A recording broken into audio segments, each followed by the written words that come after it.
some weeks, it just feels like the future is right around the corner. You know what I mean?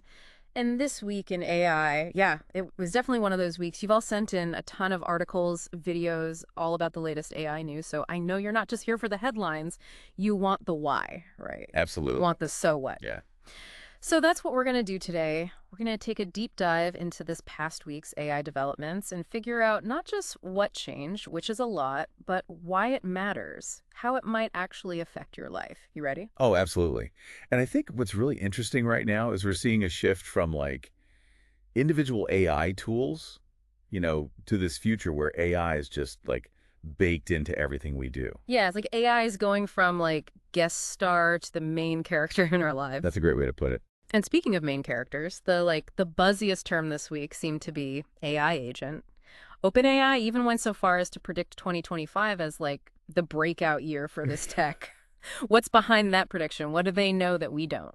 Well, both OpenAI and Microsoft seem to be kind of converging on this vision of a world where AI acts as your always-on, like, personal assistant. Think about it.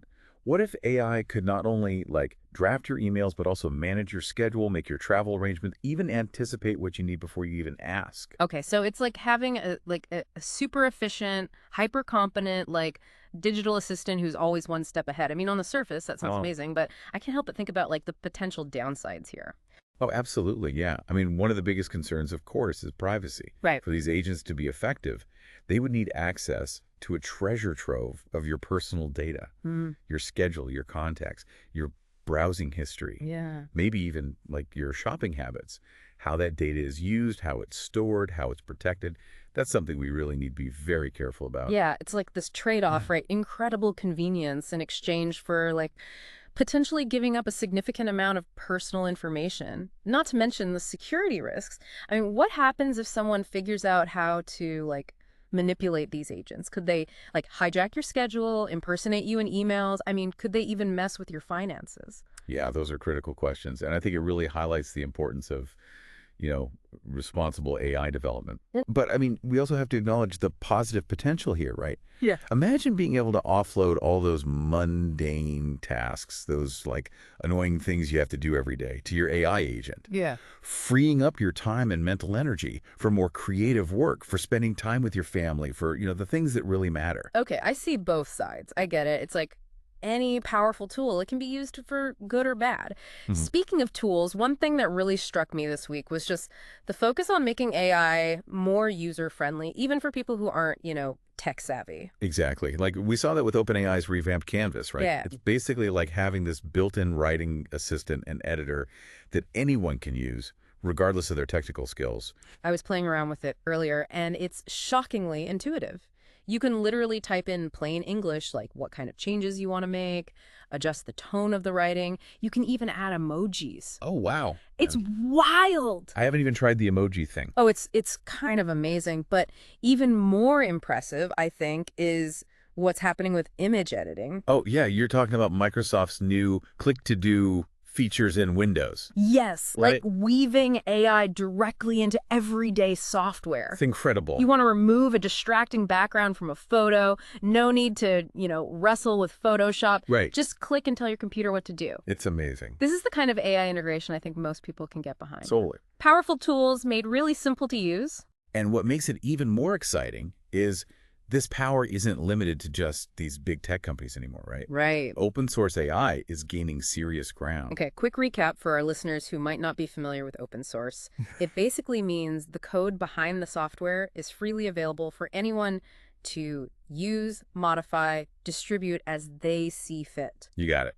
And this is a big deal because it means that cutting edge AI isn't necessarily controlled by, a select few companies anymore. NVIDIA, for example, just released a large language model, which think of it as the engine behind things like chatbots and text generation. Right. And theirs rivals the performance of some of the leading proprietary models out there, even GPT-4. That's huge. But I'm guessing not everyone's thrilled about this. Some people might be concerned about the risks of making powerful AI more widely available. Oh, absolutely. There's a valid concern about, bad actors potentially using this technology for malicious purposes. Right. And it really brings us to this critical discussion about how we regulate this rapidly evolving field. Well, that's a perfect segue because this week we saw California right at the heart of the legal battle over AI with two significant AI-related bills. Yeah, and their fates really highlight the complexity of this issue. One bill, which aimed to hold AI companies liable for harmful content created using modified versions of their models, was vetoed by Governor Newsom. Wow. Yeah, he argued that, holding companies accountable for how their AI is used, even after it's been modified by someone else, could stifle innovation. So it's like trying to hold a company responsible for what someone does with the hammer they sold, even if that person, modifies the hammer into something dangerous after they buy it. It's a tough call. But then there was the bill targeting deepfakes, particularly those mimicking political figures. Now, deepfakes are those AI-generated videos or images that look incredibly realistic, making it almost impossible to tell what's real and what's fake. Right. This bill aimed to make it harder to spread this kind of misleading content, especially in the political sphere. Right. And this one faced a very different fate. A judge actually blocked it, citing concerns about free speech. Wow.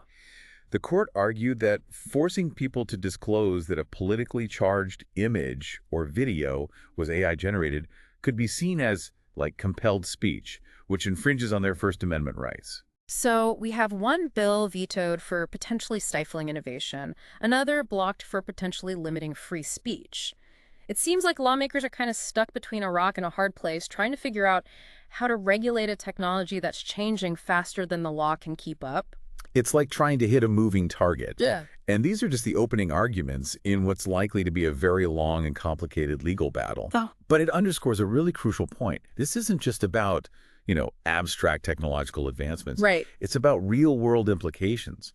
It's about ethical dilemmas. This is about the very fabric of our society. It really makes you think, about the power of this technology, right? This idea that we can create content that's basically indistinguishable from reality. It brings up all these questions about truth and trust and how we consume information in the first place. Totally. Yeah. And it's not just about, mimicking reality anymore. I mean, this week we saw some really, really interesting stuff happening with AI video generation. Yeah, definitely. ByteDance really turned heads with its new video generation model. There's already all this buzz comparing it to Sora, which, for those who don't know, is this kind of almost mythical AI video generation tool that's supposed to be unbelievably advanced, but nobody's actually seen it yet. So it's like the gold standard that everyone's aspiring to, but it doesn't even exist yet? Pretty much, yeah. And the fact that ByteDance's model is even being mentioned in the same breath is huge, right? Yeah. It suggests that we're moving beyond just creating short, simple clips with AI. Yeah. We're talking longer, more complex scenes with realistic movement and even emotional nuance. That's wild. I mean, it really makes you wonder, are we about to see a complete transformation in how videos are made? What happens when anyone, even without a Hollywood budget, can create these incredibly realistic looking videos? It's exciting and kind of scary at the same time. Yes. And we're seeing a similar level of advancement in AI image generation too. Yeah, Black Forest Labs, the team behind that Flux 1.1 Pro model that's been getting so much attention, they released some really impressive updates. Yeah, what I found really fascinating about Flux 1.1 Pro is just how much better it's gotten at understanding those really complex prompts, especially the ones involving text within the images. Oh yeah, I saw those examples. They were generating images with handwritten letters in Old English and stuff. It's crazy, right? It wasn't just random gibberish. It actually looked right. I know, right? It's it's almost as if the model is actually reading and understanding the text, not just slapping random letters onto the image. Yeah. It's it's getting the context now. Exactly. And it's not just Black Forest Labs either. Leonardo AI also rolled out some cool new features like a style reference tool and this ultra mode for even higher resolution pictures. Didn't they say they were working on something called content reference too? Yeah, but details on that are still pretty limited. Well, it's definitely space to watch. The competition is heating up, which is great. More competition means faster innovation, better tools for everyone. Right. A rising tide lifts all boats. But, with all this talk about AI creating images and videos, it's easy to forget that AI isn't just about, the digital world. It's also changing how we, interact with the physical world around us. Remember that video of the robot climbing a ladder? Oh, yeah, the robust ladder-climbing quadrupedal robot. It sounds like something out of, a sci-fi movie. I know, right? But it's real. Yeah. And I think what's really exciting is not just, the technical feat of getting a robot to climb a ladder, but the applications, right? Totally. Imagine being able to send robots into like dangerous environments, you know? Yeah. Collapsed buildings, disaster areas instead of risking human life. Right. Or even just like really tedious or repetitive tasks that, people don't want to do. It's both super impressive and a little bit like, are the robots taking over? Scary, if I'm being I know honest. what you mean. Hmm. It's like every time AI takes another step forward, we take a step back and think, hold on a second. Right, exactly. But let's shift gears for a second and talk about something a little closer to home. Yeah. Our everyday tech, all this fancy AI stuff is really cool, but how is it actually like benefiting us in our daily lives, you know? Well, I mean, for starters, AI is being built into the devices we use every day in some really cool ways. Mhm. Take Microsoft, for example. Their new line of like Copilot Plus PCs comes with some really impressive AI-powered features. Yeah, I was reading about that. The recall functionality sounds incredible. Imagine being able to like instantly search through everything you've ever done on your computer. That is wild, right? Documents, websites, like specific moments within videos, all powered by AI.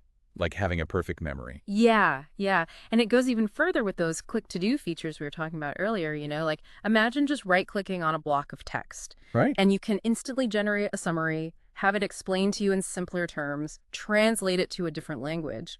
It's amazing. It's like having a research assistant built into your computer. Talk about a productivity boost. And let's not forget about search. Microsoft has been doing a lot of work with like its Bing generative search, which goes way beyond just giving you, a list of links. It actually gives you like comprehensive answers and summaries, even step-by-step guides based on what you're searching for. It's like having a personal researcher at your fingertips.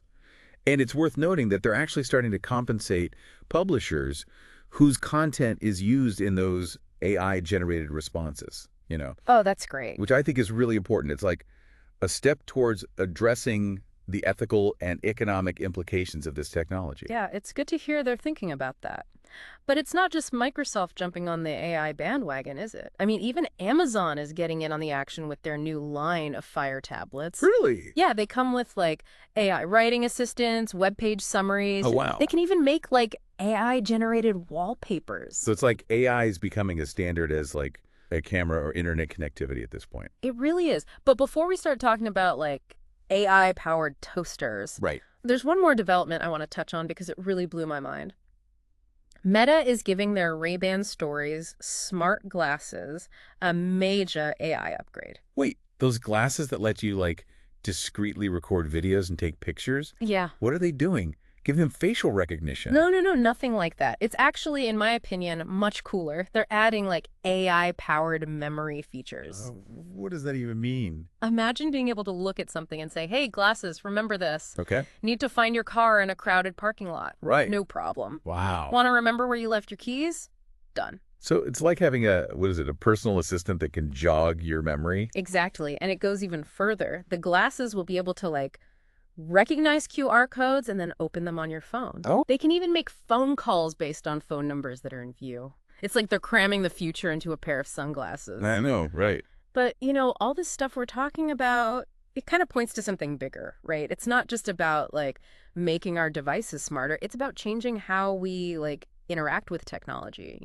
Maybe even the world around us. Totally. Yeah. Like we're moving from a time when AI was this like separate thing, this tool that we used, to an era where it's just kind of like there all the time. Yeah. Like a partner. Right. And it brings us back to like that idea of the AI agent, right? That seems to be where we're headed. Right. Future where we have these super capable AI assistants like anticipating our needs, helping us manage our crazy lives. And Microsoft seems to be all in on this, like with their whole Microsoft Copilot thing. Right. What's interesting to me is they're not just talking about Copilot as like a static piece of software. They're talking about it like it's alive, Yeah.